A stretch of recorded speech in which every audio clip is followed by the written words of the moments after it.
If the program does not auto-advance when you hear the service bell, you will need to manually advance to the next bullet point or slide.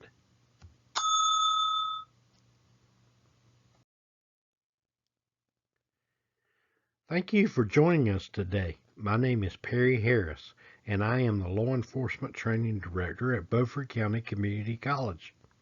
Today we will talk about Blackboard online instruction, primarily using it as an asynchronous platform along with PowerPoint to engage the student.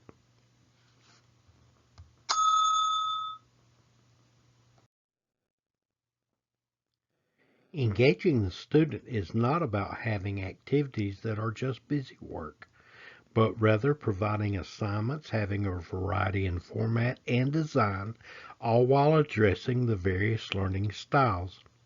The content and assignments that are created over the span of course development require thought and planning.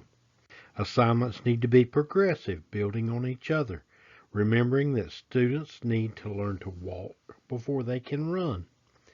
In planning the lesson format, keep three things in mind.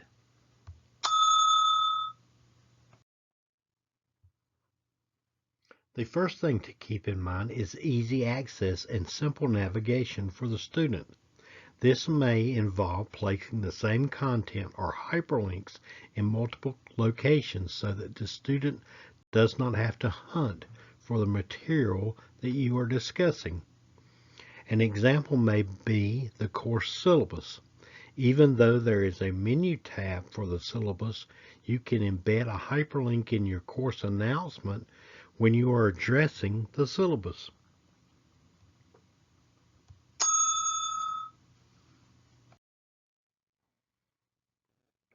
Educational institutions have various expectations when it comes to instructor involvement in the online setting.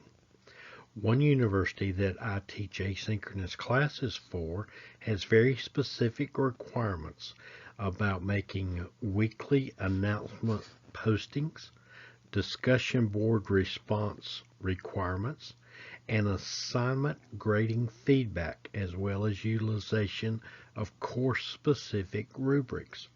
Although written forms of communication are the primary medium, feedback can take other forms as well. The use of audio feedback and or audio-visual feedback are encouraged. The instructor needs to work at developing and encouraging interaction with the individual students and increasing interaction between students. When you detect a student struggling, send them an appointment request, setting aside ample amount of time to discuss the detected issues. This can be done by phone or through an online medium such as Zoom, or even collaborate within the Blackboard class. To increase student-to-student involvement, plan assignments that involve both large and small instructor-designed groups. Rotate the group members during the course of the bi-term, allowing for multiple pairings or groupings.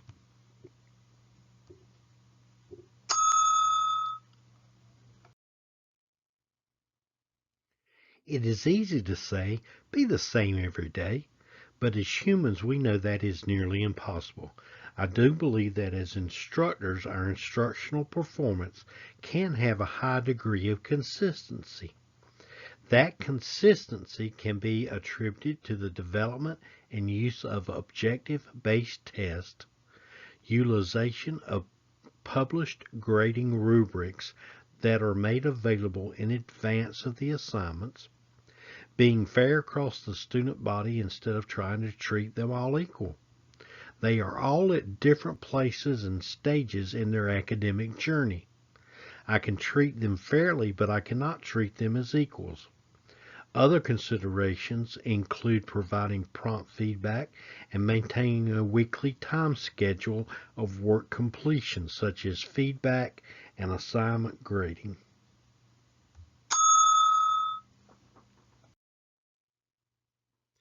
PowerPoint, a most useful teaching aid, where less is better.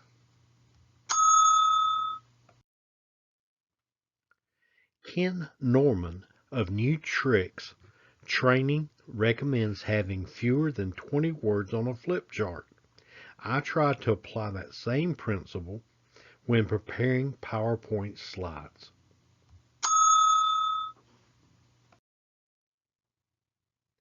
I also try to bring bullet points in one at a time and talk through that bullet point before introducing the next one.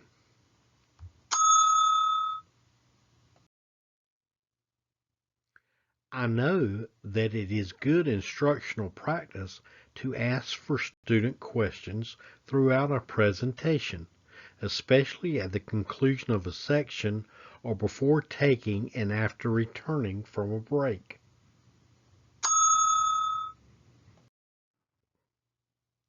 To aid me in following that practice during seated or synchronous classes, I insert a slide with just the word questions in the center of it.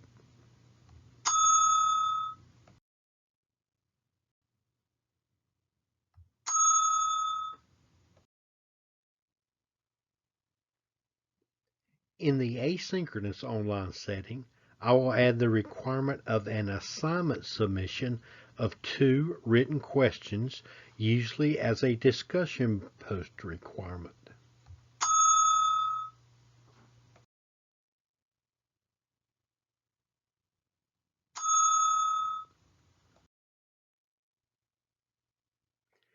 Like I stated at the beginning of this slide, less is better. Accordingly, limiting the number of words visible keeps the student from reading ahead, which improves their focus on what you are saying. You are filling in the blanks for what is missing.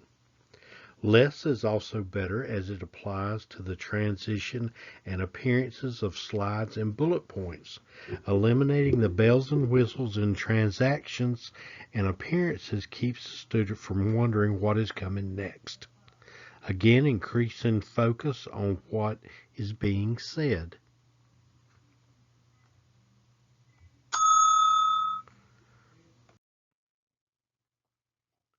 There are a couple of ways of building your slides.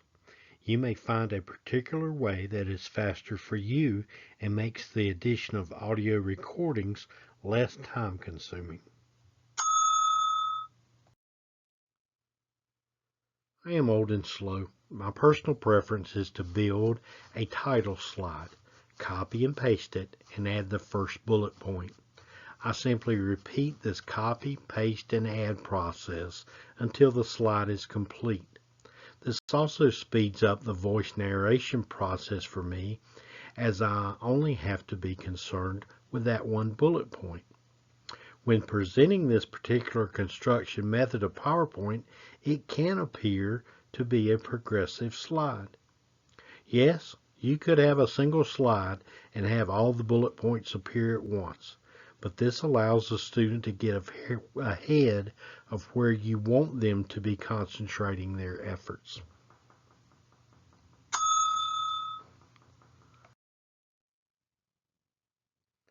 You may find it simpler to build the complete slide with all the desired bullet points and then set the transition and appearance of each individual bullet point.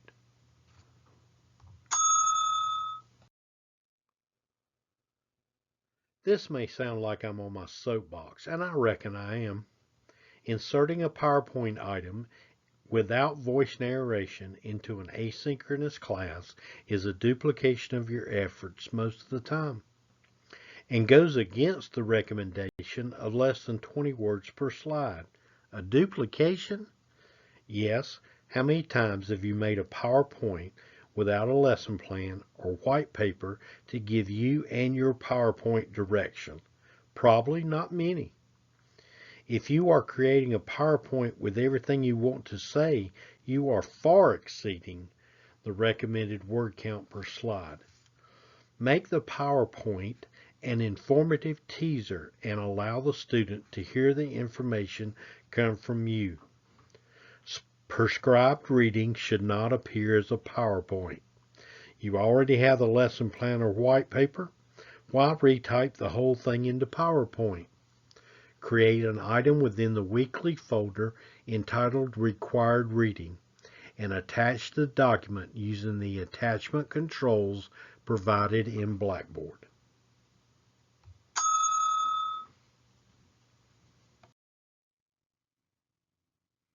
The last thing I would like to talk about is using the embed code for the PowerPoint presentation. Utilization of the embed code goes back to what we first talked about: easy access and simple navigation.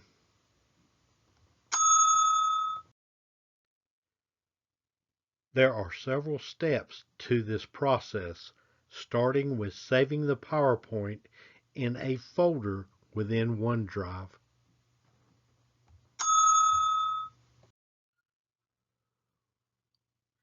Using your Google Chrome account, open the college's website.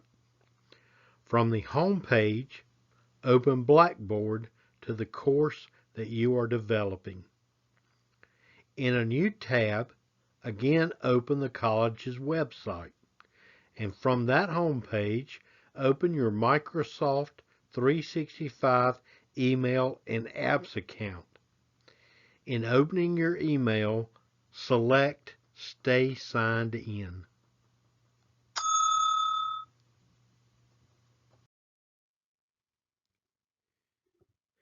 The only way I have found to access the embed code is through OneDrive in the App section, that section where you find SharePoint, in your Microsoft 365 email and apps account.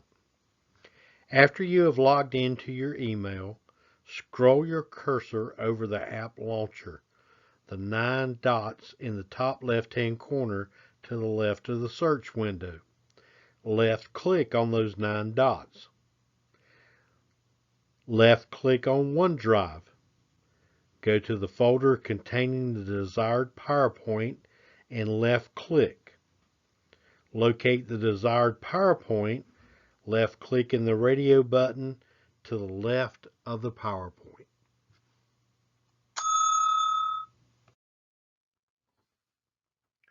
In the control bar at the top, click on the down arrow beside Open.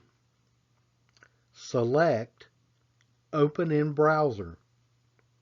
Depending on the size of the file, it may take a few minutes to completely open. When it has completely opened, left-click on File. In the control window, left-click on Share. Next, left-click on Embed. A pop-up window will appear with the PowerPoint preview being displayed and the embed code being displayed below it. Depending on the version of PowerPoint, the code may be highlighted in gray, and you simply left-click on the copy icon located in the right corner. If this is not an option, you may have to highlight the code and right-click on it to copy.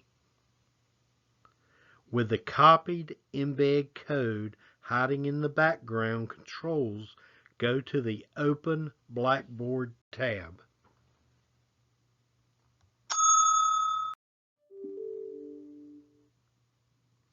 In Blackboard, select Content Assignment. Select the appropriate weekly file folder. Within that folder, under Build Content, select Item. Name the PowerPoint item. Provide any needed written directions in the large text box. To embed the code, in the third row of commands in the toolbar window, you will see a less than arrow, an arrow pointing to the left, and a greater than arrow, an arrow pointing to the right. If you position your cursor over these two arrows, it should display the words Source Code. Left-click on the two arrows. A pop-up window will appear.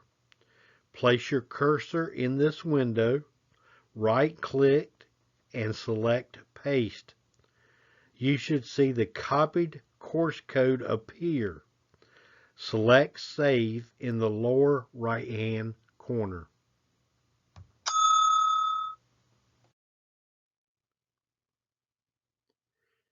Momentarily, you should see the PowerPoint appear in the text box of the item that you were creating. Left-click on the Submit button. The PowerPoint should appear as the last item in the weekly folder. You can now position it in the desired order for the week. When you use the embed code, it is recommended by the college's Blackboard administrator to also provide the student with a link to the PowerPoint.